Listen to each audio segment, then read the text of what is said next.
de insuficiencia pancreática. Siguiente.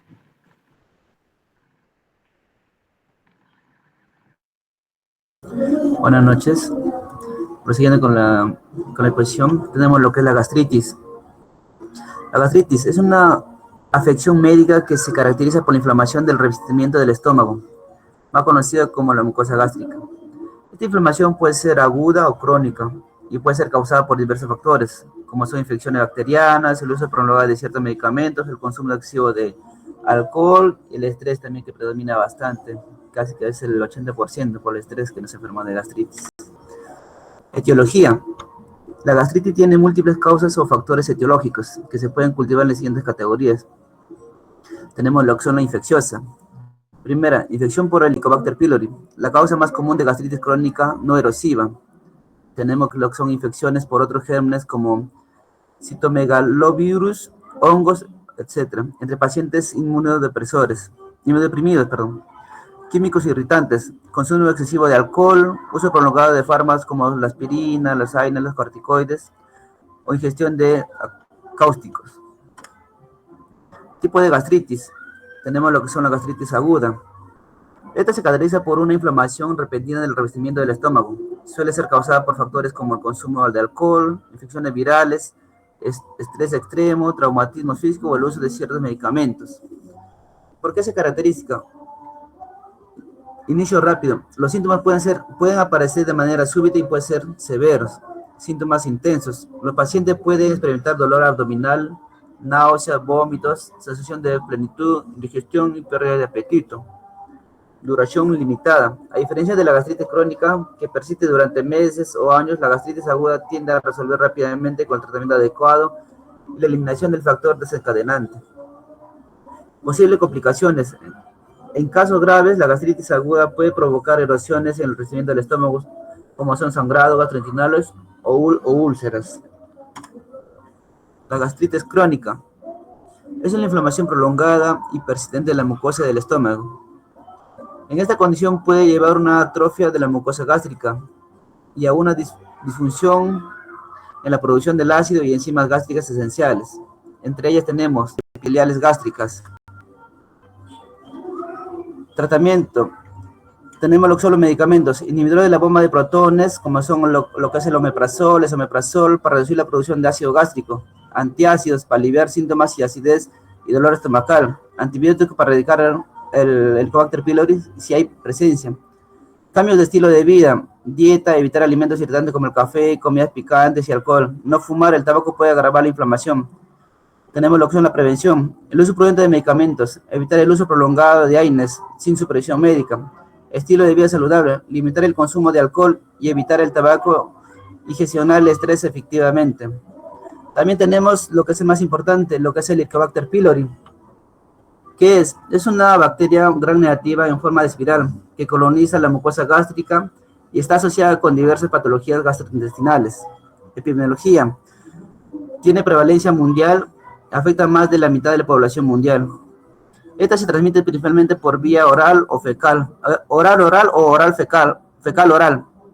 Alta prevalencia en áreas con condiciones de vida pobres, hacinamientos y falta de saneamiento adecuado.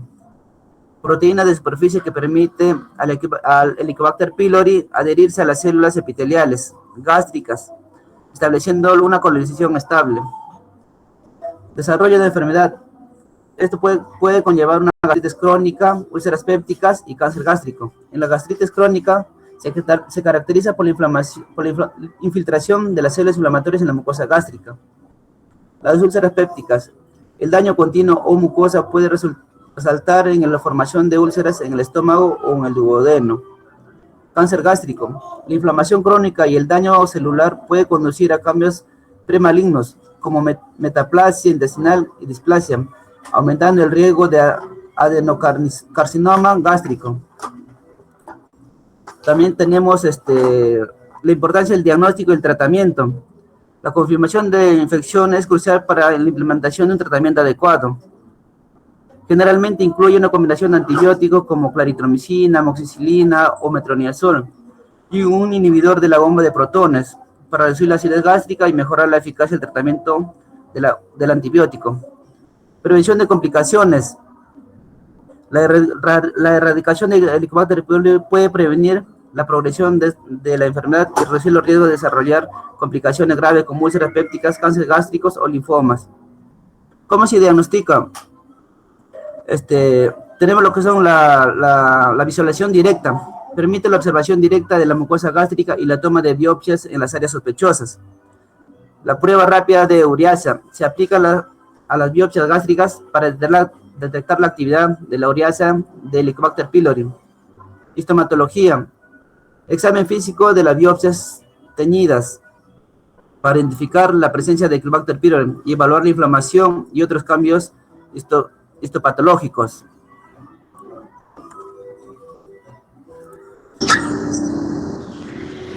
Doctora, ¿qué tal? Buenas noches. Yo voy a hablar sobre el cáncer gástrico. Bueno, el cáncer gástrico o del estómago es un tumor maligno, ¿no? Que se forman en las células de algunas de las capas que recubren el estómago, ¿no? Que crecen de forma descontrolada. El 90% de los casos de cáncer de estómago se originan en la mucosa y se llaman adenocarcinomas, ¿no?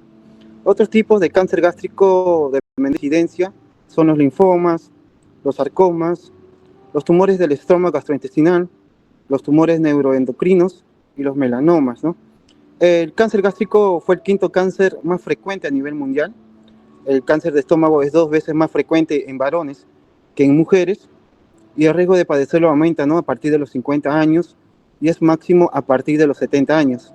Siguiente, por favor. ¿Cuáles son esos factores de riesgo de cáncer gástrico, no? Con exactitud no se conocen las causas, ¿no? Las que originan el cáncer gástrico, ¿no? Pero sí sabe que existen ciertos factores de riesgo, ¿no? Que favorecen su aparición. Una de ellas son los factores ambientales, el tabaquismo, enfermedades o condiciones predisponentes y factores familiares. ¿Cuáles son estos síntomas y signos del cáncer gástrico, no? En pacientes con cáncer gástrico pueden presentar síntomas y signos normalmente vagos, ¿no? E incluso pueden permanecer asintomáticos, ¿no? Hasta llegar, ¿no? A una fase avanzada de la patología. Los síntomas más frecuentes que se notan, ¿no? Es la indigestión, la pérdida de peso, el dolor en la parte superior del abdomen, cambios de ritmo intestinal y pérdida de apetito. Y entre los signos que se detectan mediante una exploración física podemos mencionar, ¿no? La presencia de nódulos, masas o empastamiento, ¿no? En el abdomen, organomegalia, ¿no? Que es el agrandamiento de órganos, ¿no? Anormal internamente del cuerpo. Los ascitis, que es la acumulación, ¿no? De líquido sobre la cavidad abdominal. Y adenopatías, que es el agrandamiento de los ganglios linfáticos. Siguiente, por favor. ¿Cómo podemos diagnosticar, ¿no? Este tipo de cáncer gástrico, ¿no? Mediante una historia clínica y exploración física, ¿no? A lo que nosotros conocemos como la anamnesis, mediante un hemograma, endoscopías digestivas altas o gastroscopía, prueba de imagen, un estudio de anatomía patológica. ¿Cómo deberíamos tratar este cáncer gástrico o también el estómago? Igual que otros tipos de cáncer, para diagnosticar, ¿no? Y tratar a pacientes con cáncer gástrico, resulta clave, ¿no? Componer un equipo de diversos profesionales, ¿no? Desde cirujanos, oncólogos médicos, oncólogos radioterápicos, radiólogos o expertos en nutrición, ¿no? Entre otros, ¿no? Que puedan llevar a dispensar, ¿no? Una atención multidisciplinaria, ¿no? Existen diferentes tipos de tratamiento, ¿no? Sobre la resección endoscópica de la mucosa. Para liga. El colon transversal cruza el abdomen de derecha a izquierda justo debajo del estómago y el hígado. El colon descendente desciende a lo largo del lado izquierdo del abdomen desde el ángulo esplénico hasta la parte interior izquierdo del abdomen, y también encontramos lo que es el colon sigmoideo, que es la última parte del colon en forma de S que conecta el colon descendente al recto. Ahora, el recto es la porción final del intestino grueso que termina en el ano. Continuamos. Hay un ciclo de signos del cáncer de colon. En la primera parte del ciclo encontramos lo que son signos digestivos, los cambios de hábito intestinal, diarrea, estreñimiento, cambios en la forma de las heces, lo que podemos encontrar estrechas o podemos encontrar diarrea, sangre en las heces. Ahí podemos darnos cuenta, la sangre, si es brillante rojo, la herida donde se puede formar el cáncer de colon puede ser en el discal o el recto. Y si la sangre es oscura, lo podemos encontrar lo que es en la parte superior del colon. Y los dolores abdominales, malestar que podemos encontrar. En los signos sistemáticos, encontramos lo que es la pérdida de peso inexplicable, la fatiga y la debilidad, un cansancio extremo, la anemia, la disminución del número de glóbulos rojos. Y para terminar el ciclo, encontramos lo que son los signos avanzados. Una masa palpable en el abdomen, tumores grandes, obstrucciones intestinales, bloqueo en el intestino y astitis, acumulación de líquido. Siguiente. El cáncer de colon también tiene síntomas, que mayormente lo sentimos como sensación de evacuación incompleta, molestias abdominales, sensaciones de hinchazón, sensación de pérdida de peso, náuseas, vómitos, pérdida de apetito y fatiga extrema. Ahora, no está en la PPT, pero les voy a hablar sobre la detección y el diagnóstico del cáncer de colon. La detección temprana es crucial para el tratamiento efectivo del cáncer de colon. Algunas pruebas y procedimientos comunes para la detección del diagnóstico se pueden incluir lo que es la colonoscopía, que permite visualizar el interior del colon y el recto y tomar muestra de tejidos, hacer una biopsia. La sigmoidoscopía, similar a la colonoscopía, pero examina solo el recto y la parte interior del colon. Como también se puede realizar pruebas de sangre oculta en las heces y pruebas de ADN en las heces. Y tomografías computarizadas, lo cual también es como una colonoscopia virtual. Siguiente, le paso a mi compañera.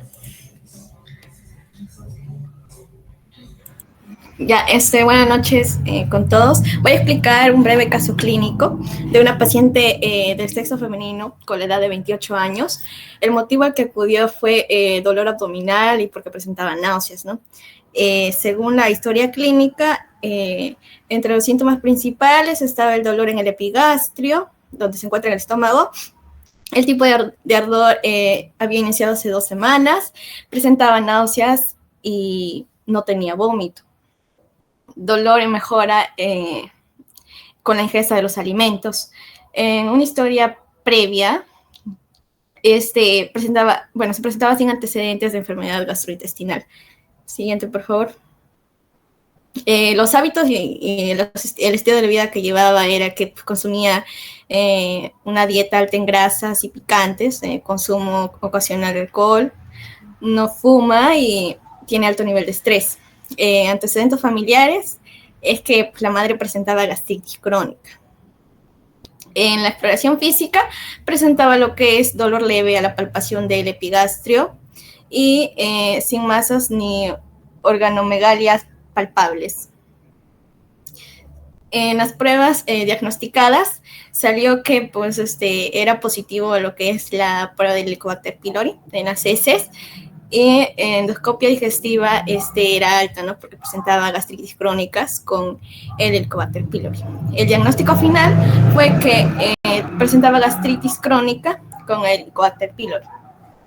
Siguiente, por favor. Las conclusiones generales que se pueden dar a partir de todo lo que hemos expuesto es que la semiología digestiva es una herramienta esencial en la práctica médica que permite, a través de la historia clínica y la exploración física, orientar un diagnóstico y al manejo de enfermedades en el sistema digestivo, complementando el estudio de diagnósticos en un enfoque integral del paciente. El proceso digestivo también es una serie compleja y coordinada de eventos que aseguran la adecuada descomposición, absorción y utilización de los nutrientes, así como la eliminación de residuos, ¿no? Este proceso es esencial para mantener la homeostasis y la salud general del organismo y siendo influenciado por factores dietéticos, hábitos de vida y el equilibrio de la microbiota intestinal. Asimismo, para terminar en lo que es el caso clínico, digamos que a los pacientes con lo que es esta bacteria, el Helicobacter pylori, se le puede medicar, ¿no? Lo que es el omeprazol de 20 miligramos 2 veces al día con la amoxicilina de 1 gramo y la claritromicina de 500 por un máximo de 14 días, ¿no? Cada 12 horas.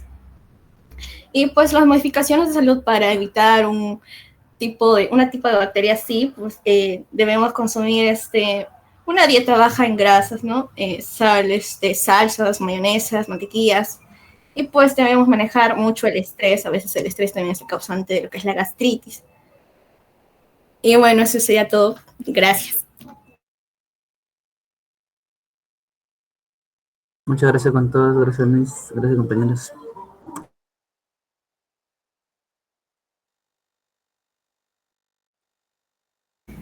Muy bien, chicos, muchas gracias. Me agradó bastante que incluyeron un caso clínico y está perfecto sus conclusiones. No sé si sus compañeros tienen alguna pregunta para el grupo.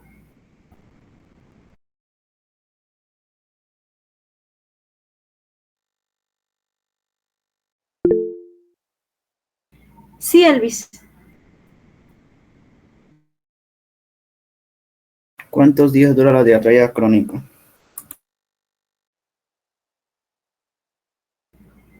Ya. ¿Quién del grupo desea responder? Gracias, Elvis. ¿Cuál era tu pregunta, compañero?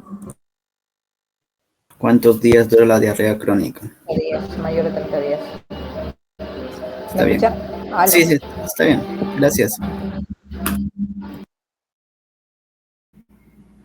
Gracias. ¿Alguien más desea preguntar al grupo?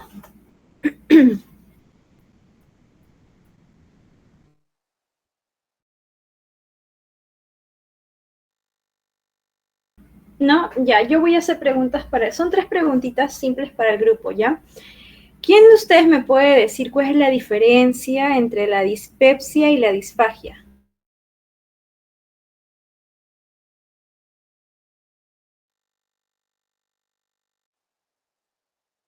Doctora, disculpe, ¿cuál es la pregunta? No la escuché. La diferencia entre la dispepsia y la disfagia.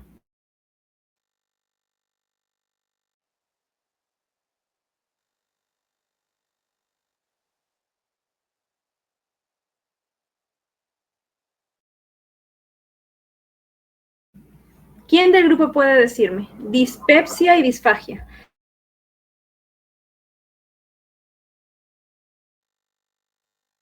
Ya, mis.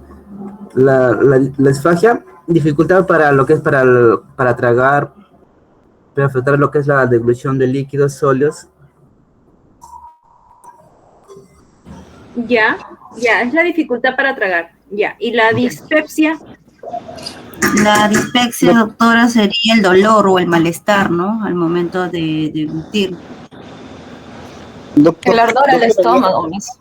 Doctora, la dispepsia se relaciona con molestias digestivas en el abdomen y la disfagia se refiere a dificultades, ¿no? para tragar. Ya, muy bien, gracias. Y en cuanto a la disfagia, ¿qué tipos de disfagia tenemos?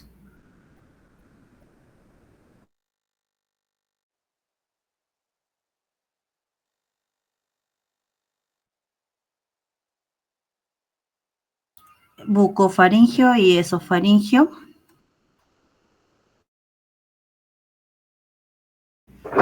¿Vuelve a repetir, por favor?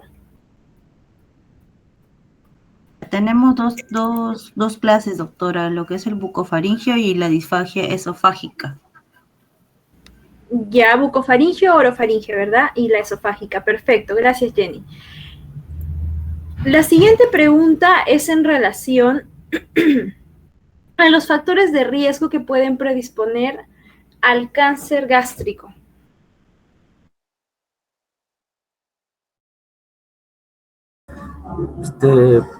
Puede ser asociado también a lo que es el Helicobacter pylori, doctora. También puede hacer una asociación a lo que es el cáncer gástrico. Ya. En primera, siempre no se olviden que el Helicobacter pylori es uno de los principales factores de riesgo para desarrollo de cáncer gástrico, sobre todo cuando es una gastritis por Helicobacter que ha sido maltratada. Muy bien, Henry, ¿qué otros factores ustedes me pueden mencionar? El estilo de vida también tiene que ver bastante, por ejemplo, el consumo en exceso de lo que es grasas, es un alimento de irritantes, ¿no? Porque es lo que va a ayudar a evolucionar a la bacteria. También el estrés también puede ser mismo.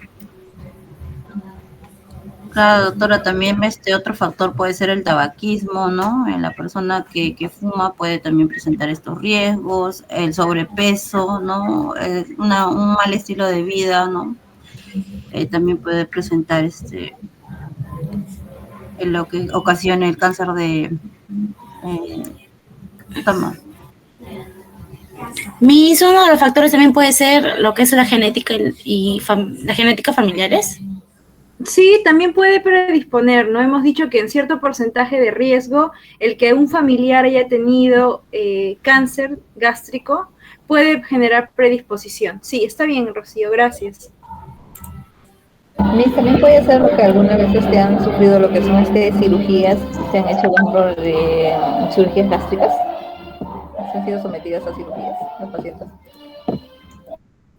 Bueno, depende del tipo de cirugía que haya sido, por la cual ha sido empleada, ¿no? Dependiendo del tipo de cirugía podría generar cierto factor de riesgo, pero sobre todo está involucrado los factores ambientales cuando hablábamos del estilo de vida, como dijo su compañera Keiko, antecedentes familiares, sobre todo la presencia del Helicobacter pylori, ¿no? Que son los principales factores que ya existe evidencia científica que generan factores, que actúan como factores de riesgo. Muy bien, chicos, muy bien su exposición. Así como han visto, es bueno que ustedes puedan siempre contrarrestar con un casito clínico, ¿no? Porque la práctica es lo que hace, es fundamental para poder plantear todo lo que se ha visto en la teoría. Bien, hablando de casos clínicos, ahorita lo que vamos a hacer es, les voy a presentar un caso clínico que he preparado para ustedes.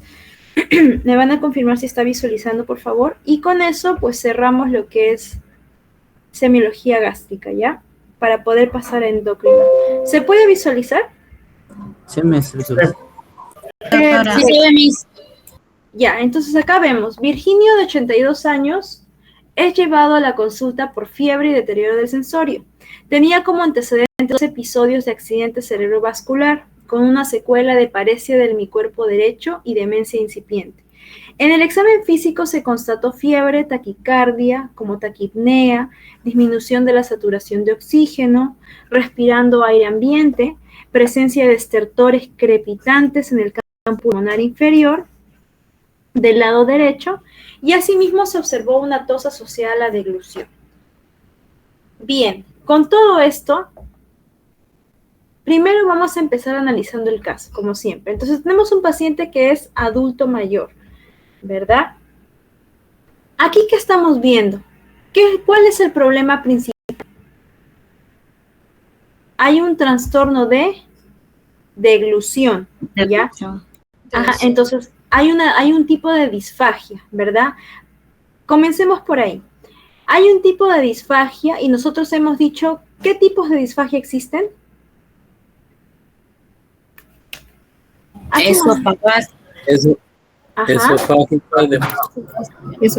Orofaringio. Ya, perfecto. Tienen 2 tipos entonces, la orofaringia y la esofágica. Bien. Sabemos que cuando hablamos de disfagia es la dificultad de tragar, ¿verdad? Y eso puede deberse a causas químicas como causas mecánicas, ¿no? Cuando hablamos de la deglución, vimos que hay 3 fases, involuntaria y la voluntaria, ¿cierto? Aquella que controlamos y aquella que ya es por la misma mecánica del tránsito intestinal a nivel de deglución, ¿verdad? Entonces, cuando hablamos de la disfagia orofaringia, ¿no?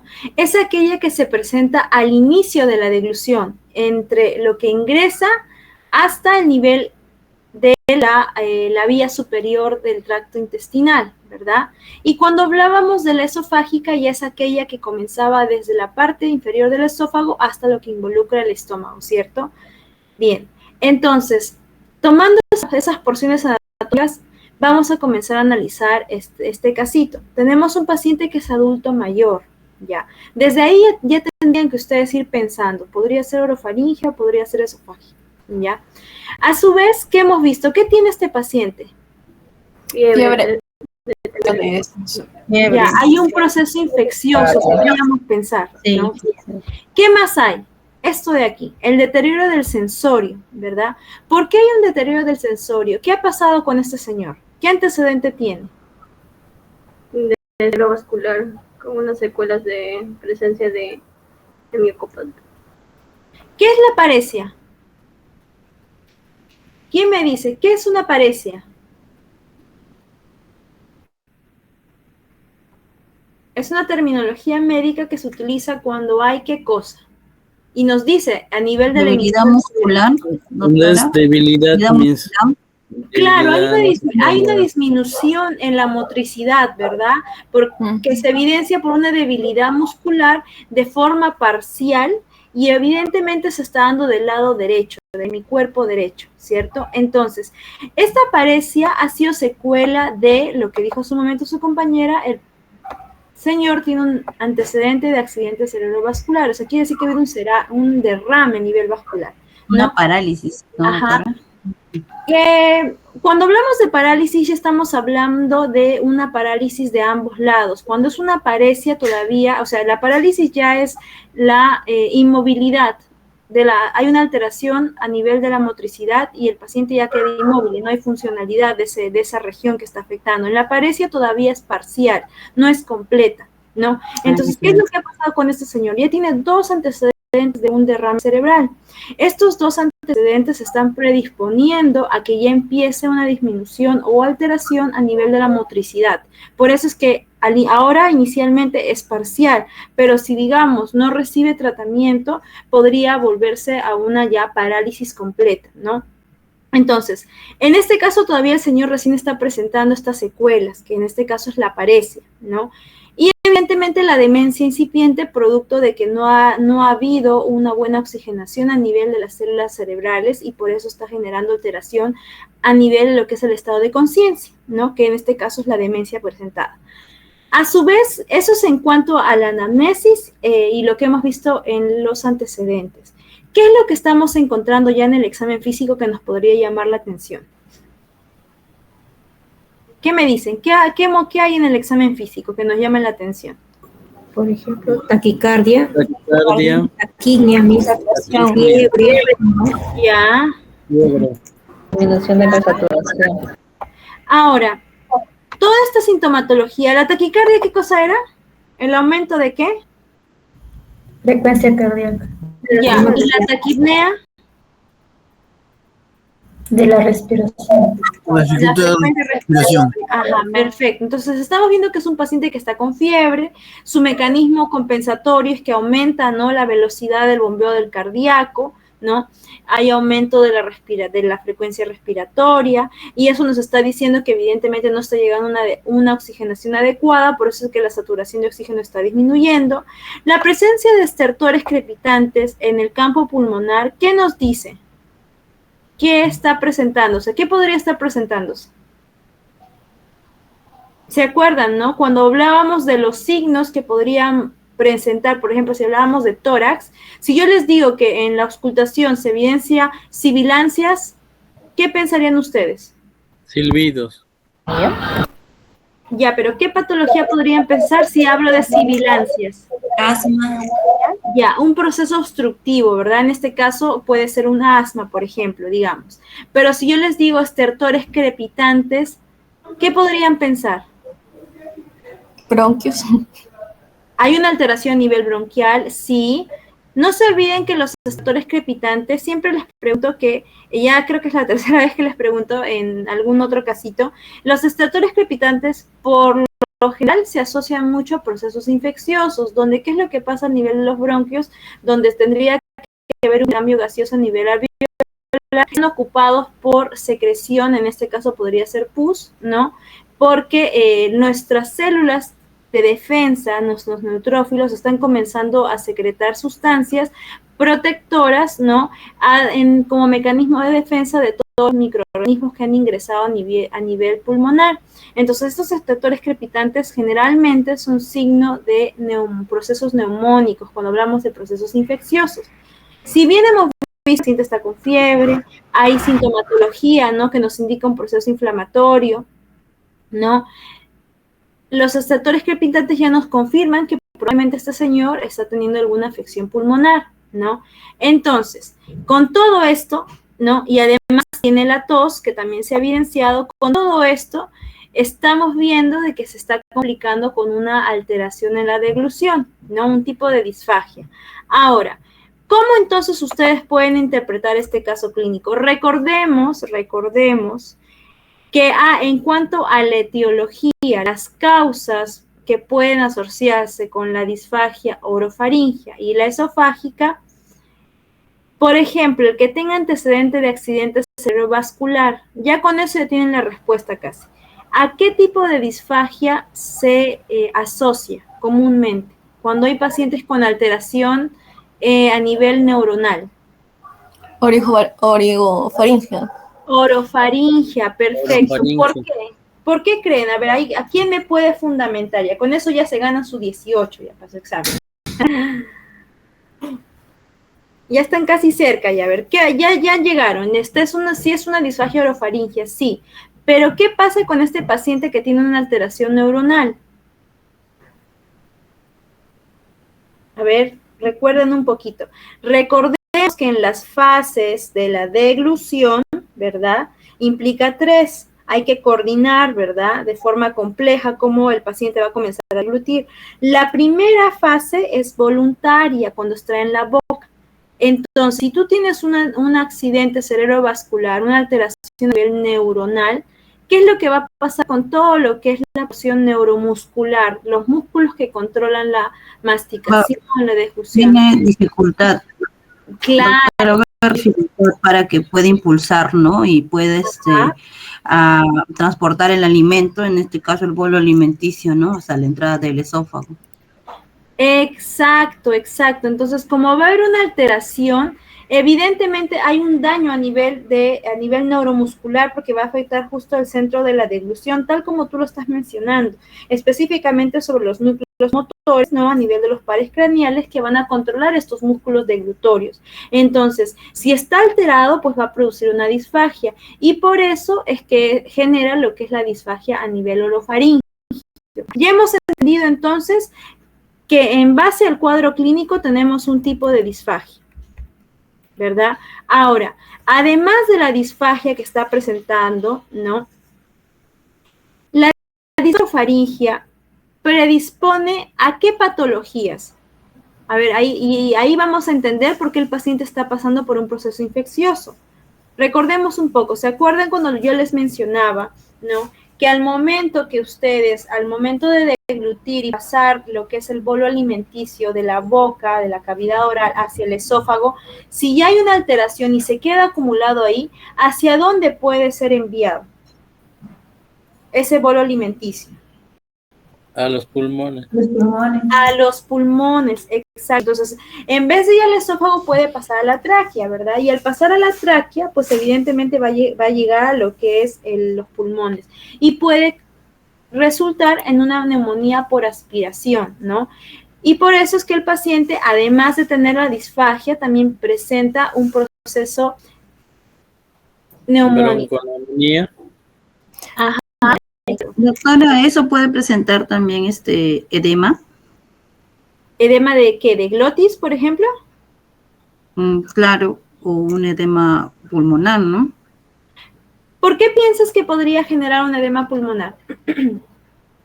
Porque como no puede, por la disfagia, no puede pasar los alimentos y se está yendo a otro conducto, ¿no? Que son los pulmones, entonces esto se puede transformar en un edema por el cúmulo.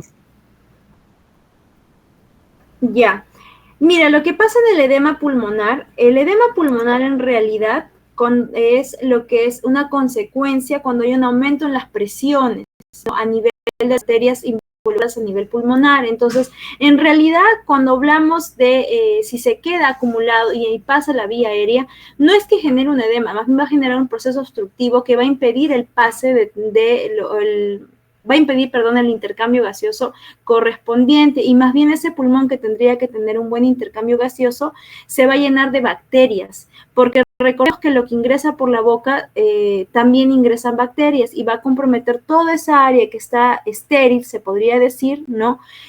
Va a infectarse. Entonces, el edema no está relacionado con el ingreso de los alimentos o la aspiración, ¿verdad? La aspiración por la presencia de alimentos hacia la vía pulmonar, porque en realidad lo que generaría más que todo es una alteración infecciosa, más no lo que es el edema. El edema ya es un tema muy aparte que está relacionado al intercambio de las presiones arteriales, donde no hay un equilibrio entre la presión intrapulmonar y extrapulmonar. Ya lo entendí. Perfecto. Bueno, y la siguiente pregunta que estaba más fácil, ¿no? ¿Qué tipo de disfagia? Ya lo habíamos respondido, que era la disfagia orofaríngea. Más o menos así como estos casitos que yo les presento, es algo así como va a venir en su final, así sencillo. Si ustedes leen con cuidado los casos, si se dan cuenta que la respuesta ya estaba desde la segunda línea. Accidente cerebrovascular, están hablando de alteración en la deglución, y entonces es una disfagia orofaringea por la etiología. Y si seguían leyendo, pues evidentemente ya se relacionaba, ¿verdad? Muy bien. Entonces, eso era en cuanto a lo que teníamos que revisar el día de hoy. Yo esto lo voy a volver a subir a la plataforma porque el que ya está, no estaba resuelto el casito clínico, ¿ya? Bueno, chicos, ahorita lo que nos correspondería es avanzar con lo que es semiología del aparato endocrino.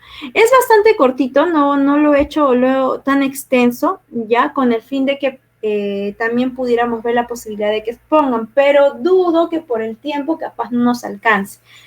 Antes de empezar, quería coordinar rápidamente con ustedes. Justo Lincoln me comenta que ustedes el jueves terminan su clase a las 8:20, creo, ¿no? Porque como me comentan que el día viernes es feriado, podríamos coordinar para que el jueves recuperemos y no nos atrasemos en los temas, porque eso sí me preocupa un poco. No quiero llegar y que nos falte tiempo para terminar todos los temas. Como ya nos había afectado un anterior feriado del mes anterior, entonces quiero que me confirmen si están de acuerdo con eso para yo poder gestionar esa recuperación de clase y no perdamos este feriado, ¿no? ¿Chicos? Sí, Miss, el jueves a las 8:30. 8:30 el jueves. Estaría bien, Miss. Ya, perfecto, porque miren, ese jueves que vamos a recuperar, yo ahora voy a terminar el aparato endocrino, ¿ya? Entonces, el jueves avanzaríamos con lo que responde que es urinario, exponen grupo de urinario y exponen endocrino. Y estaría pendiente solo el tema de mamas, ya que es lo que nos vamos a dejarlo para la última clase. ¿Por qué? Porque el 28, si mal no recuerdo, que ya es nuestra última clase, el 28 de junio, esa era la clase para repaso. Yo generalmente siempre guardo una clase para poder agendar todas las exposiciones que estaban pendientes, como también repaso general de todo lo que hemos visto, ¿no? Ahí vamos a poder repasar todas las dudas que ustedes tengan y estén listos para su final. Entonces, ahí, si digamos, queda pendiente mamas y algún otro tema que no pudimos exponer, ese mismo día también vamos a tener tiempo para poder terminar todas las exposiciones. Por esa parte, no se preocupen para que puedan obtener su nota. Pero sí deseo seguir con el cronograma, ¿no? Hoy día ya terminamos gastro, que era lo que correspondía. Avanzamos endocrino y en la siguiente clase ya estamos prácticamente nivelados con lo que son las exposiciones, porque con la teoría sí estamos yendo bien, ¿ya? Miss, disculpa, ¿y no podría ser miércoles? Miércoles. Yo también digo que tenía libre. Espérate. Miércoles 5, sí, los 2 días, en realidad los 2 días no tengo turnos, no hay problema, porque tengo lunes y martes, que sí, no puedo. Sí, se hace una votación con Lincoln y Lincoln le pasa el dato a usted para que... Entonces ustedes decidan si miércoles o jueves me pasan el dato con Lincoln, pero sí, por favor, hoy día mismo me avisan para yo poder gestionar lo más pronto posible y ya tengamos esa fecha separada para la reposición, ¿ya? Sea miércoles o jueves, está bien a las 8:30 para poder avanzar el tema de urinario, ¿ya? Ya, Miss, gracias. Ya, chicos, a ustedes más bien. Entonces, bueno. Profesora, disculpe, lo que pasa, en mi caso particular, yo no voy a poder asistir porque yo estoy en otro salón, llevo otros cursos. Ya. Si ni miércoles ni jueves puedo asistir, más bien yo le pediría si me podría considerar la asistencia y yo vería la clase ya grabada, porque no, de verdad que no voy a poder. Si Porque tienen tengo- clase y digamos hay justificación con ese tema, digamos si tienen clase o tienen turno, también le escapa, yo entiendo, de sus manos, porque estos evidentemente fuera del horario, no hay problema, ustedes me mandan la justificación y se las va a considerar. Ya, profesora, gracias. Ya. Listo. Miss, una pregunta. ¿Y el grupo 1, que es el mío de semiología de las mamás, cuándo exactamente vamos a exponer? El 28 de junio, que es nuestra última clase, ¿ya? Pero caso contrario, digamos de que en el transcurso que hemos estado avanzando y nos da tiempo para que ustedes puedan exponer antes, exponen antes. Pero si no, ya es directamente el 28.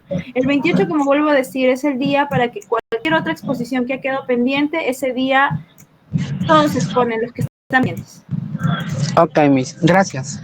Gracias. A ustedes. Sí, a ustedes, chicos. Bueno, chicos, entonces, continuando, ahora sí, nos toca revisar lo que es semiología del aparato endocrino, ¿verdad? Entonces, en cuanto a lo que consiste la semiología del aparato endocrino, pues vamos a entender que en sí son dos sistemas que trabajan en conjunto. Tanto el sistema nervioso como el sistema endocrino van a actuar para poder coordinar todos los aparatos y sistemas del cuerpo, ¿ya? Cabe recordar que el sistema nervioso va a actuar a través de los impulsos, que son estos potenciales de acción, ¿no? Que estamos evidenciando, que van a conducir hacia los axones de las neuronas, ¿no? Y a través de esta sinapsis, evidentemente, los impulsos nerviosos van a desencadenar la liberación de moléculas mediadoras, que son estos mensajeros, o también llamados neurotransmisores, evidentemente, para poder generar o efectuar las funciones específicas de cada órgano, ¿no? En cuanto a generalidades, vamos a entender que el sistema endocrino va a ser compuesto por glándulas, ¿no? De secreción interna, que van a liberar los productos a la circulación sistémica, también llamados como lo que son hormonas, ¿no? Que son específicamente estos mediadores, ¿no? Que a través de los medios de control de los dos sistemas, que son muy diferentes, van a poder efectuar la función de los distintos órganos que involucran. Dentro de las glándulas, ¿no? Que están involucradas en cuanto al sistema endocrino, vamos a tener al hipotálamo, la glándula pituitaria, ¿no? Lo que es también, o la hipófisis también conocida, la tiroides, la paratiroides, el páncreas, como las glándulas suprarrenales, que son las que están a nivel de la porción superior de los riñones, ¿no? Los ovarios y los testículos en el varón. La acción endocrina en sí, ¿no? Va a tener o va a estar definida como aquella que se produce en un lugar y que actúa en otro, ¿no? A distancia. Y dentro de las cuales vamos a encontrar evidentemente, en primera instancia, la glándula pituitaria, o también conocida como la hipófisis, ¿no? Aquella que se va a encontrar a nivel de la silla turca y va a constar de dos porciones. En la parte distal vamos a tener a la adenohipófisis, que va a liberar ciertas hormonas estimuladoras como la hormona adenocorticotropa, que es la ACTH, la hormona estimulante de tiroides, la TSH, la hormona folículo estimulante, la FSH, ¿no? Como la hormona luteinizante, que ambas están involucradas sobre todo en el crecimiento y desarrollo de los órganos secundarios, ¿no? Cuando hablamos de la parte reproductora. Y a su vez la parte nerviosa, o lo que es la neurohipófisis, ¿no? Que no sintetiza hormonas, pero sí almacena ciertas hormonas sintetizadas por el tálamo, como es la oxitocina, ¿no? Que está involucrada en el momento que la mujer da a luz en el parto, cuando hablamos de las contracciones uterinas, o también hablamos de la secreción de la leche, que también está involucrada. Y a su vez tiene la hormona antidiurética o la vasopresina, ¿no? Que tiene distintas funciones y están involucradas en distintos mecanismos, como el control de la presión arterial, ¿no? El control a nivel de los líquidos intracelulares.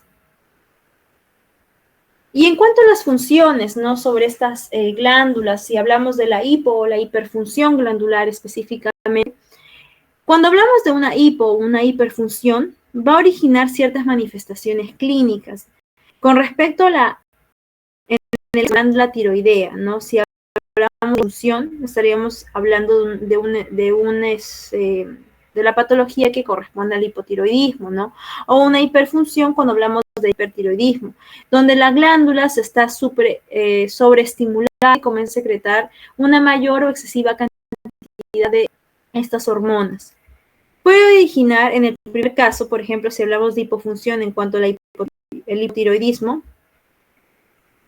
manifestaciones clínicas como la bradicardia, la bradisiquia, una obesidad, mientras que el segundo caso puede originar todo el estado contrario, ¿no? Porque como es un estado de hiperexcitación, ¿no? Hay una hiperfunción de esta glándula, genera taquicardia, irritabilidad, intranquilidad o baja de peso. Todo un mecanismo contrario a diferencia de cuando hubiera una hipofunción de la glándula. Aquí podemos ver algunos ejemplos, ¿no? En cuanto a las manifestaciones clínicas que se pueden presentar dependiendo de la glándula que está afectada. Si, digamos, hablamos de la hipo o hiperfunción glandular, en cuanto a tiroides, por ejemplo, ya hemos dicho, ¿no? Si hay una hiperfunción puede generar taquicardia, irritabilidad, baja de peso. O una hipofunción cuando hay una bradicardia, bradisiquia, ¿no? Hay una disminución en lo que es la concentración, el estado de conciencia, obesidad también. Si hablamos de la glándula pituitaria, en cuanto a la hiperfunción, puede estar relacionada a la presencia de adenomas, ¿no? Tumores, anemia de estadio en hipófisis, o una hipofunción cuando hablamos del hipopituitarismo, ¿no? En cuanto a la diabetes insípida también. La tiroides, ya hemos mencionado que hay dos estados, ¿no? De hipo e hiperfunción, en cuanto a las patologías como el hipertiroidismo o hipotiroidismo, que vamos a hacer justamente un cuadro diferencial entre ambas, ¿no? Para que ustedes puedan ver las diferencias. Con respecto a la paratiroides, ¿no? Si hay una hiperfunción, hablamos del hiperparatiroidismo o el hipoparatiroidismo en cuanto a la hipofunción. Si es con respecto a la glándula suprarrenal, en cuanto a la hiperfunción, el hipercortisolismo, ¿no? Cuando hay una secreción excesiva del cortisol, producto evidentemente de la excesiva sobreestimulación de esta glándula, el hiperaldosteronismo, el feocromocitoma, o una hipofunción, ¿no? Cuando hay insuficiencia suprarrenal o lo que es el hiperaldosteronismo. Con respecto al páncreas, ¿no? Que es el encargado de producir la insulina, evidentemente si hablamos de una hiperfunción podríamos hablar de un hiperinsulinismo, y la hipofunción, cuando ha disminuido lo que es la secreción o la producción de insulina, pues podríamos asociarlo a lo que es una diabetes mellitus, ¿no? En cuanto al ovario, la hiperfunción se asocia a la presencia de tumores, como la hipofunción al hipogonadismo femenino, ¿no? Cuando hay la ausencia de la expresión de ciertos caracteres sexuales, ¿no? O déficit hormonal, ¿no? Y en cuanto al testículo, con respecto a los varones, pues lo mismo, ¿no? Si hay una hiperfunción, se asocia a la presencia de tumores, o la hipofunción cuando hay un déficit en los caracteres sexuales del hombre.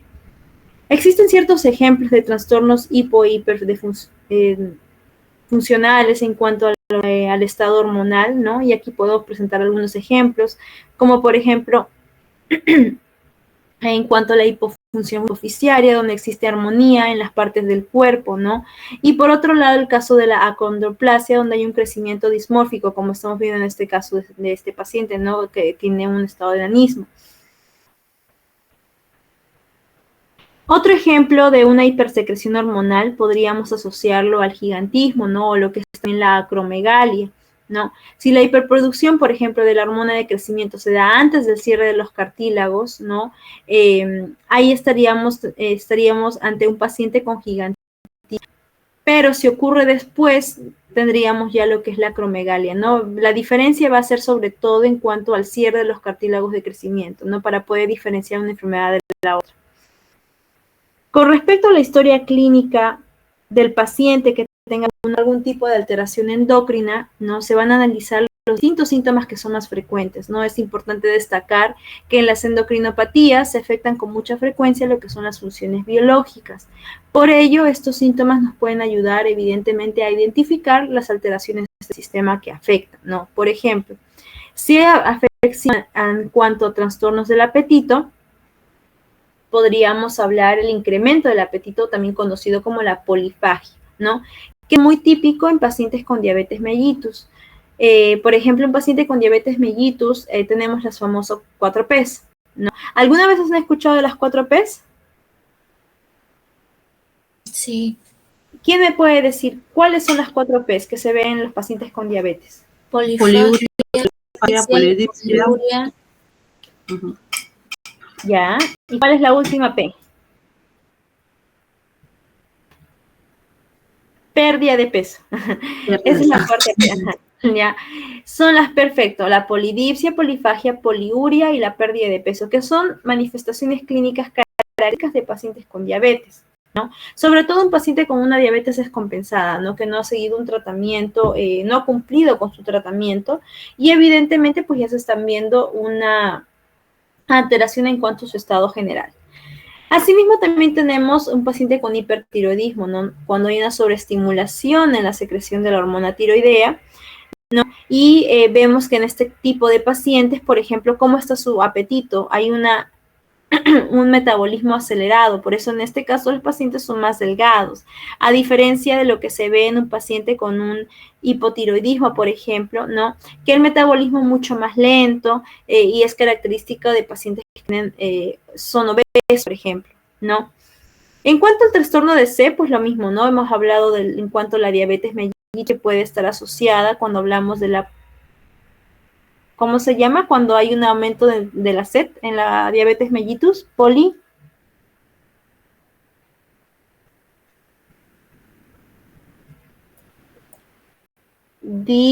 polidipsia, ¿ya?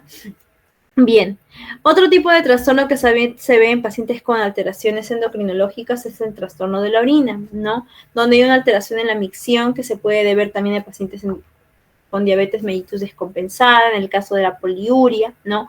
O pacientes con diabetes insípida o también hipercalcemia que también genera poliuria. Alteraciones en cuanto al sueño, ¿no? Cuando hablamos de pacientes con trastornos tiroideos que pueden tener alteraciones en el sueño, ¿no? Entre ellos se puede mencionar en pacientes con hipotiroidismo que les da hipersomnia y los que tienen hipertiroidismo que sufren de insomnio, ¿no? Como hay una sobreestimulación de estas hormonas, les impide lo que es la concentración, evidentemente, y en lo que es el ciclo nocturno del sueño los mantiene despiertos porque generalmente están ansiosos, están intranquilos. En el caso del hipertiroidismo, ¿no? Claro. Con respecto a trastornos en las disposiciones, ¿no? En cuanto al ritmo evacuatorio, puede estar en el hipotiroidismo o también en pacientes con diabetes mellitus, ¿no? O aquellos que tengan nefropatías que han generado constipación. En el caso del hipertiroidismo tenemos la hiperdefecación, donde el trastorno, el ritmo evacuatorio va a estar aumentado, ¿no? Que no necesariamente con la disminución de la consistencia, ¿no? Puede ser una deposición normal o puede ser también una diarrea, ¿no? En cuanto a pacientes con diabetes, debido a la neuropatía, ¿no? Donde hay una alteración a nivel neuronal, donde ya pierden lo que es el control a nivel nervioso, pueden asociarse con la presencia de diarrea. Con respecto al trastorno del peso, ¿no? Cuando evidentemente hay alteraciones en esto, ¿no? Donde se da el incremento en el hipercortisolismo, presentado también en casos donde hay un aumento de peso, obesidad central, o en cuanto a pacientes con hipotiroidismo, donde hay una disminución, ¿no? Que también se ve en pacientes con diabetes mellitus, que son obesos. En la elaboración de la historia clínica endocrinológica, se tiene que hacer un hincapié en los antecedentes familiares, ¿no? Ya que los trastornos metabólicos, como por ejemplo la diabetes, tienen un ascendente familiar. Evidentemente no se ha visto, ¿no? Si es que hay una herencia específica, ¿no? Un gen específico que te diga ya, porque tu mamá tuvo, digamos, diabetes, es más tengas esta mutación en tus genes que también se predisponga. No es tan específico como se ha visto, por ejemplo, en pacientes con antecedente de cáncer de mama, ¿no? Cuando hablamos de las mutaciones del BRCA1, BRCA2. Sin embargo, sí se evidencia lo que es la predisposición hereditaria, ¿no? En cuanto a la ascendencia familiar. Entonces hay que tener mucho cuidado si es que ya tienen antecedente de diabetes en sus familias, cuidar la dieta, hacer ejercicio, mantener un ritmo de vida más saludable, ¿no? Y en otras condiciones, ¿no? Como el síndrome de ovario poliquístico, los trastornos tiroideos, el cáncer de tiroides, ¿no? Sobre todo el medular, como los síndromes poliglandulares, autoinmunes y aquellas neoplasias endócrinas múltiples que también tienen carácter hereditario, ¿no? Como también otras enfermedades a explorar que serían la diabetes insípida o los tumores hipoficiarios como los adrenales. En cuanto a la ascendencia familiar, pues acá podemos nombrar algunas enfermedades que sí tienen cierto nivel de descendencia, ¿no? Como por ejemplo la diabetes mellitus tipo 2, el síndrome de ovario poliquístico, ¿no? El cáncer de tiroides, los trastornos tiroideos autoinmunes, en cuanto al el hipertiroidismo, los síndromes poliglandulares autoinmunes o lo que son también las neoplasias de endocrinas múltiples. Y otras enfermedades como la diabetes insípida o algunos tumores, ¿no? Que ya hemos mencionado, tanto hipoficiarios como adrenales. Con respecto al examen físico, ¿se recuerdan cuando nosotros realizamos la semiología de cabeza y cuello y hablábamos de las fascias, ¿verdad? Que existen ciertas fascias características que son comunes en algunas enfermedades, como por ejemplo, digamos, en esta paciente, ¿no? La fascia apática o apatética, ¿no? Que se ve en una paciente que es más joven, ¿no? Tiene una mirada brillante, con el edema de los párpados, ¿no? Hay una retracción palpebral. A esto lo llamamos también una fascia tirotóxica, ¿no? Que está decaída, pero a la vez está edematizada, ¿no? Esta fascia tirotóxica es muy característica en pacientes donde ya hay una estimulación de la glándula tiroidea. Y se acuerdan que hay una característica sobre los ojos. ¿Cómo se llamaba esta manifestación o este signo a nivel ocular que se asociaba con el hipertiroidismo? ¿Se acuerdan? ¿Qué ha pasado con el ojo ocular? Los ojos saltones. Ya. ¿Y cuál es el término médico que se utiliza para eso?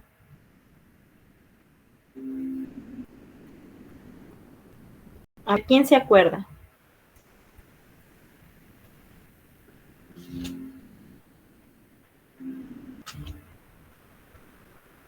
El exoftalmos, chicos, no se olviden, el exoftalmos.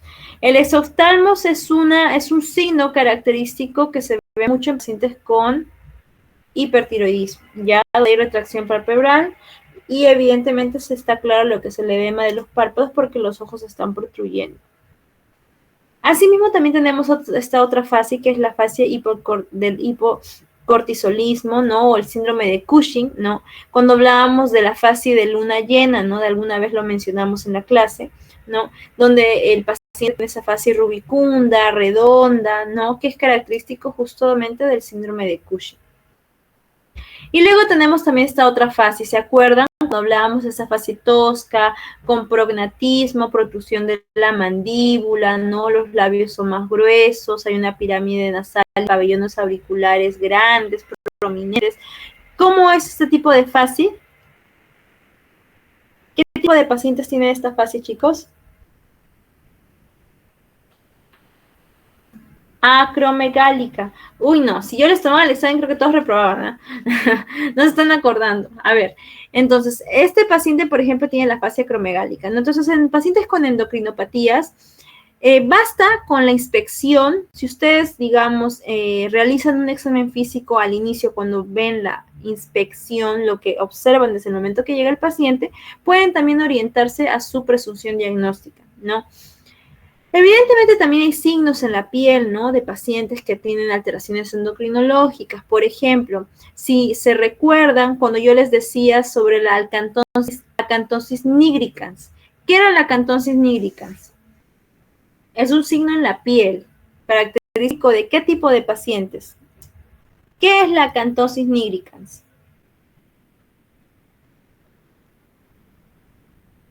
A ver, acuérdense, chicos. Acantosis nigricans. Manchas. Ya, es es un cambio de coloración. ¿A nivel de dónde? ¿Y en qué pacientes? En el cuello, profesora. Exacto. A los pacientes diabéticos también le parece Esa es la insulina. Ajá, sí. Perfecto, sí. Cuando hay Resistente a la una insulina. resistencia de la insulina, tiende a generar aumento en la secreción de melanina, ¿no? Y por eso en pacientes, sobre todo que tienen alteraciones metabólicas, aquellos que sufren de diabetes, por ejemplo, tienen ese signo a nivel del cuello donde hay una acantosis nigricans. Bien.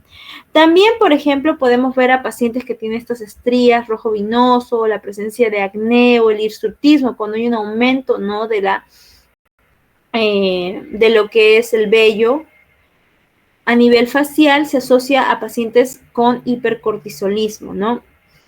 Existe también una patología de cambios típicos en la zona de los ojos a nivel de orbitopatía, ¿no? De Graves, que se ve cuando hay una hiperfunción de la tiroides, como le hemos dicho, ¿no? Cuando hay lo que es el exoftalmos, que cuando ya es muy prominente, evidentemente por la hiperfunción de la tiroides, puede asociarse a lo que es un origen autoinmune, ¿no?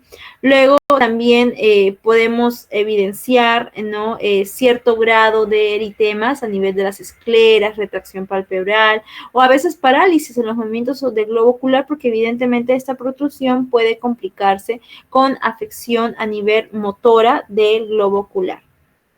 Bien, entonces, estos signos también son muy característicos dependiendo de ciertas enfermedades. Por eso es importante lo que es la inspección o el examen físico. Podemos concluir entonces, ¿no? que el sistema endocrino se compone de glándulas de secreción interna, que ya habíamos mencionado, que liberan sus productos a la circulación sistémica llamadas hormonas, ¿no? Hemos visto que hay dos tipos de alteraciones en cuanto a la hiperfunción glandular, que origina diferentes manifestaciones clínicas, evidentemente, ¿no? Y en cuanto a las endocrinopatías, pueden estar afectadas con mucha frecuencia las funciones biológicas, por lo que estas alteraciones nos ayudan, evidentemente, a identificar todo tipo de alteraciones a nivel de este sistema. Mientras más, en cuanto a la elaboración de la historia clínica endocrinológica, se tiene que hacer mucho hincapié, ¿no? En cuanto a los antecedentes familiares y otras enfermedades asociadas, como también un examen físico completo, porque recordemos que al realizar una buena anamnesis, un buen examen físico, ya tenemos casi el 70-80% de probabilidad de llegar a un buen diagnóstico, ¿no? Bien, entonces, tomando en cuenta la parte de las generalidades y en cuanto a la semiología como tal endocrinológica, ya pasamos a lo que son las patologías más comunes que se ven en la consulta. Y aquí vamos a hablar de 4 patologías importantes que son muy comunes. Primero está la obesidad, ¿no? Luego viene lo que es la diabetes mellitus, que es una de las patologías que están en aumento en la actualidad justamente por una mala dieta, los estilos de vida, ¿no? Que también afectan. Y pues evidentemente lo que es el hipo e hipertiroidismo, evidentemente. Bien, entonces para empezar vamos a hablar un poco sobre lo que es la diabetes, ¿no? ¿Quién me puede decir qué concepto tiene sobre la diabetes? ¿Qué es la diabetes o qué han escuchado sobre la diabetes? Que es una enfermedad tan común hoy en día.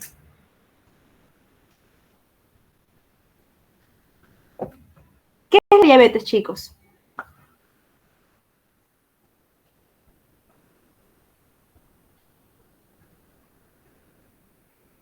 Vamos, chicos, ya nos falta un poquito ya. Cuando hay un exceso de glucosa, de azúcar en la sangre. Ya, muy bien. Entonces, nuestro organismo se está acumulando el azúcar. Ya, perfecto. ¿Y por qué crees que se está acumulando el azúcar? ¿Qué ha pasado en nuestro organismo? El páncreas no está produciendo insulina. El páncreas no está brotando insulina. Perfecto. Entonces, digamos que el componente principal que se encarga de lo que es el control de la glucosa o el azúcar no está funcionando bien. Y eso se debe porque nuestro páncreas, que es nuestro órgano que secreta o sintetiza insulina, no funciona. Bien, está perfecto ese concepto, un concepto general. Habiendo dicho lo que ustedes me acaban de decir, entonces podemos definir a la diabetes, ¿no?, como un término que va a describir enfermedades de metabolismo anormal, ¿no?, en cuanto a los carbohidratos, ¿no?, que se caracterizan por la hiperglucemia, porque recordemos que los carbohidratos justamente son nuestros azúcares, ¿no? El azúcar que ingresa hacia nuestro organismo. Y como no hay un control metabólico, pues se acumula y genera un estado de hiperglucemia, ¿no? Este evidentemente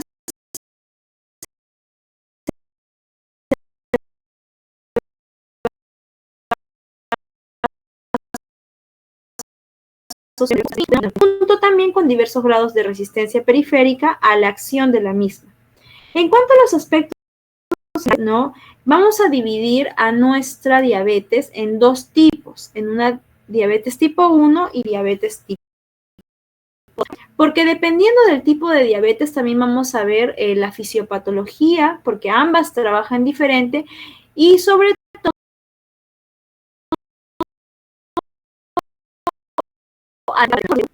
este va a ser el trastorno endocrino que se caracteriza evidentemente por la deficiencia de insulina, por lo general, debido a la destrucción autoinmune de las células beta del páncreas, porque nuestro páncreas, recordemos, es el que produce la insulina. ¿A nivel de dónde? De las células. Nuestro páncreas se está autodestruyendo porque hay un proceso autoinmune, ¿no? Va a impedir que el páncreas secrete insulina completamente, ¿no? Entonces, esto es lo que va a producir un estado de hiperglucemia y evidentemente todas las complicaciones. A su vez, ¿no?, el tipo 1 puede ocurrir en cualquier edad, pero comúnmente se presenta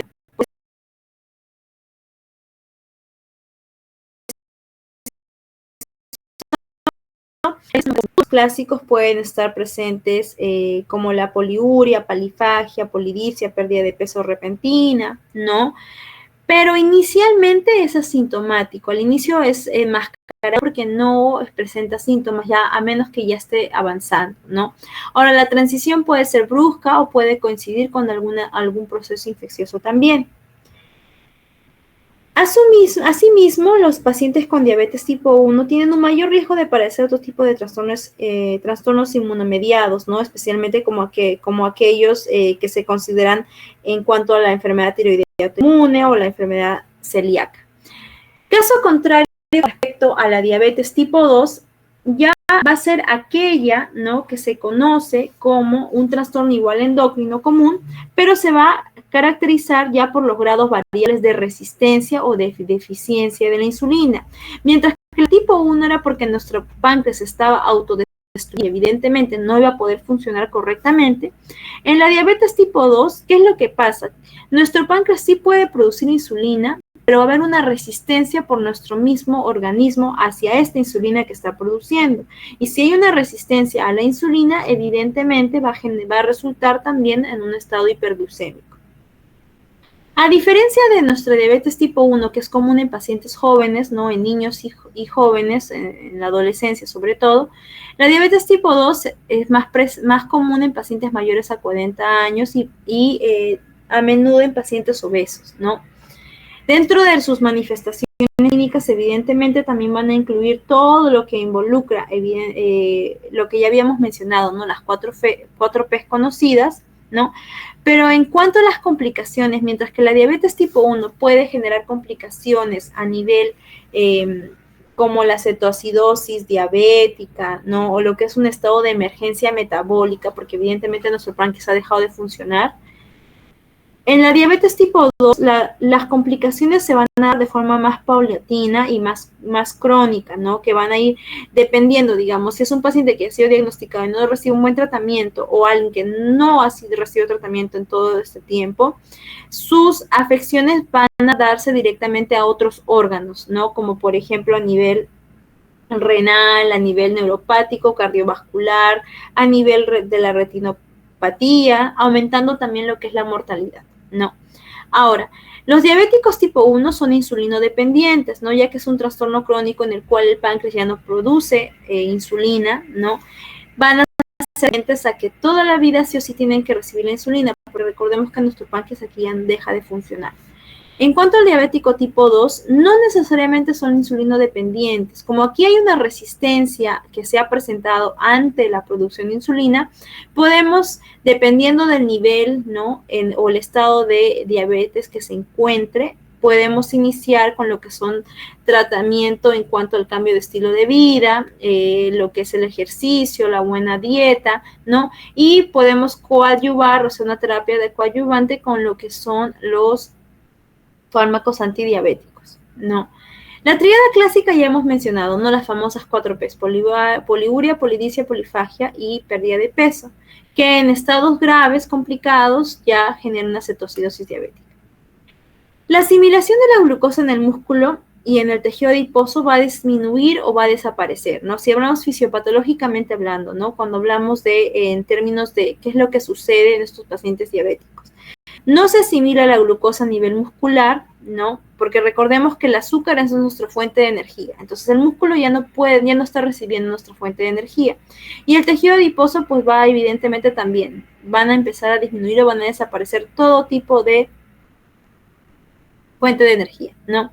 Posteriormente, ¿qué es lo que pasa? Como no estamos absorbiendo la energía, el azúcar, se va a comenzar a acumular la glucosa en la sangre, en estado hiperglucémico, ¿no? Que evidentemente va a sobrepasar el umbral de absorción a nivel renal, ¿no? Porque se da el estado hiperglucémico, ¿no? Sobrepasa nuestro umbral de lo que tendría que eliminarse por nuestros riñones y produce lo que es la glucosuria, ¿no? Que es la eliminación de azúcar a través de la orina. Por eso se dice que, por ejemplo, los pacientes que sufren de diabetes, cuando uno hace los estudios, ¿no? Su orina tiende a tener un aroma adulzado, como manzanas, que es un signo también característico en este tipo de pacientes que tienen un mal control de su diabetes, ¿no? La glucosuria induce a una diuresis osmótica que a su vez genera la poliuria, ¿no? El aumento de la necesidad de querer orinar, ¿no? Que produce pues la pérdida intensa de agua como los electrolitos. A su vez aumenta el estado osmolar, hay una hiperosmolaridad que tiende a reducir el agua intracelular, ¿no? No llega agua hacia nuestras células, hacia los osmorreceptores, ¿no? De la sed, que por eso producen polidipsia, ¿no? Porque hay depresión. Entonces, nuestro organismo comienza a tener más sed, más sed, más sed. Y a su vez, pues pasa lo que es el catabolismo de las proteínas, ¿no? Evidentemente, como nuestro organismo no está recibiendo la fuente de energía a través del azúcar o la glucosa, comienza a catalizar otro tipo de nutrientes como proteínas, como grasas, y esto provoca un desbalance energético negativo y por ende aumenta el apetito, que ya se conoce como lo que es la polifagia.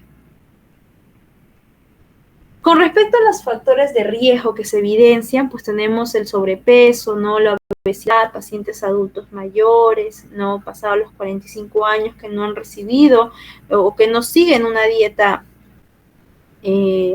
saludable, un buen estilo de vida. También involucra lo que son los antecedentes familiares, ¿no? Antecedentes patológicos como la presión alta, ¿no? El tener un nivel bajo de colesterol o alto en triglicéridos, ¿no? Pacientes que tengan ya otro tipo de alteraciones metabólicas añadidos, ¿no? No tener actividad física, el síndrome de ovario poliquístico también, porque hay una resistencia a la insulina que puede ser resultado del aumento de los niveles de estrógeno, que lo habíamos hablado en algún momento en la clase anterior cuando hablábamos de patología de mama. Con respecto a la prevención, pues sobre todo en cuanto a la diabetes tipo 2, porque ya hemos dicho que la diabetes tipo 1 es una afección a nivel autoinmune, entonces no se puede prevenir lamentablemente, ¿no? Porque si sucede, pues ya no hay forma de regresar, es irreversible. Pero en cuanto a la diabetes tipo 2, sí, porque esta resistencia a la insulina puede prevenirse fundamentalmente a través del estilo de vida saludable, comer alimentos ricos en proteínas, ¿no? En nutrientes, realizar más actividad física como el controlar un peso y mantenerlo, ¿no? El tratamiento pues va a depender mucho del tipo de diabetes, ¿no? Pero el objetivo siempre va a ser el mantener los niveles de glucosa en la sangre dentro de la normalidad para así minimizar todo el riesgo de complicaciones, porque recordemos que en la diabetes tipo 2 las complicaciones son severas en cuanto a los daños de órganos diana, ¿no? Que va a generar secuelas. Tipo 1, pues ya hemos mencionado que es la insulinoterapia, ¿no? Porque son insulinodependientes, un control estricto, regular, ¿no? médico. Lo ideal es cada 3 meses para ver el estado de los niveles de glucosa y el estado general del paciente, la dieta y como el ejercicio. Y en la tipo 2, pues la dieta y el ejercicio son los pilares y asimismo lo que es el tratamiento de la insulinoterapia podría ser al inicio dependiendo del nivel de glucosa en el que se encuentre, ¿no? Y posteriormente con lo que es la medicación con los inhibidores para controlar los antidiabéticos, para poder controlar los niveles de glucosa, ¿no? Y con respecto al diagnóstico, pues el ADA nos dice, ¿no? Si nosotros hablamos de un cuáles son los criterios diagnósticos, ¿no? Para poder definir si un paciente tiene o no tiene diabetes, nos vamos a basar de 4 criterios, ¿ya? El primer criterio, sobre todo, es lo que es la hemoglobina glucosilada, ¿no? Que es mejor y debe ser realizado como método estandarizado para poder definir sobre un paciente que ya tenga diabetes, ¿no? Y queremos evidenciar cómo ha sido su control en los últimos 3 meses. La hemoglobina glucosilada, sobre todo, nos va a indicar cómo ha sido el control en cuanto a nuestro paciente, si es que ha tomado o no tomado sus medicamentos, ¿ya? Ese es el primer paso.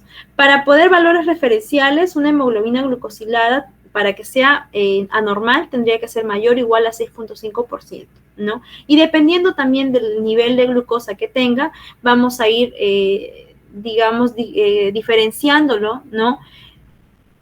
Si es un paciente ya en estado crítico y necesita sí o sí un tratamiento oportuno rápido, o un paciente que está con signos, digamos, principales o una prediabetes, ¿no? Pero el primero, como les digo, es la hemoglobina glucosilada. Luego también tenemos lo que es la glucemia en ayunas, ¿no? Que tiene que ser mayor o igual a 120 miligramos por decilitro, ¿no? Con un ayuno, por si acaso, de aproximadamente 8 horas, ¿no? Sin tener alimentos previos. En tercera instancia tenemos lo que es la glicemia a las 2 horas, ¿no? Para medir la tolerancia oral a la glucosa, ¿no? Que es un test que debe ser realizado de acuerdo como nos indica la OMS. Tú le administras 75 gramos de glucosa disuelta en agua al paciente, esperas un tiempo determinado, que son las 2 horas, y le tomas la glucosa. Si esto es igual o mayor a 200 miligramos por decilitro, pues estaríamos hablando de que ya hay una alteración a nivel de los niveles de glucosa, ¿no? Y finalmente lo que es la glicemia al azar, ¿no? Que es en pacientes con síntomas clásicos de diabetes definidos, ¿no? Y es una glicemia en cualquier momento que tendría que ser mayor o igual a 200. Entonces, para nosotros poder decir que este paciente evidentemente tiene, ¿no? un estado hiperglucémico, tendríamos que tener por lo menos 2 de estos criterios alterados, ¿no? Para poder establecer si es que nuestro paciente pues tiene o no tiene un estado de diabetes. Pero son estos criterios que el ADA actualmente nos recomienda para poder hacer el diagnóstico oportuno de una diabetes. ¿Sí? Bueno, chicos, para poder no traspasar de la hora, porque creo que ustedes también tienen clase, vamos a quedarnos en esta diapositiva. Nos falta solo 10 diapositivas, entonces no hay problema, ya lo vamos a terminar en la siguiente clase, ¿no? Y hacemos como siempre nuestros casitos clínicos. Yo voy a subir esto el día de hoy para que ustedes lo puedan ir revisando y puedan ir revisando también el caso clínico. Así la siguiente clase, cuando ya veamos el caso clínico, rápidamente lo vamos a revisar, ¿ya? Bueno, chicos, entonces, muchísimas gracias. Dime. Sí, dime. Milagros, ya le pasé tu asistencia a la Miss. Gracias, compañero Lincoln. Miss, aparentemente el día miércoles hay más alumnos, pero que sigan votando en la encuesta que he enviado, por favor. Ya, sí, por favor, se van a poner de acuerdo con Lincoln para definir si va a ser el miércoles o el día jueves. Y hoy en la noche me avisas, porfa, para yo poder gestionar todo lo que corresponde en la parte administrativa, ¿ya? Para que así no perdamos clase. Sí, Jenny, dime. Doctora, sí, doctora, también mi asistencia, lo que pasa es que cuando yo quería conectarme no me dejaba entrar ni me votaba, entonces, para que me tomen en consideración, por favor. Ya, Jenny, no te preocupes. Listo, chicos. Entonces, estamos quedando así. Nos vemos la siguiente semana para poder continuar con lo que es sistema urinario. Y ahí sí les voy a tomar su examen, por favor. Lean hasta dónde hemos avanzado hoy día. Va a ser muy sencillito el examen. Y ya nos estamos viendo la próxima semana. Que tengan un bonito fin de semana, chicos. Ya, Sí. gracias. Buenas noches. Gracias. Gracias, Gracias, chicos. Muy buenas noches.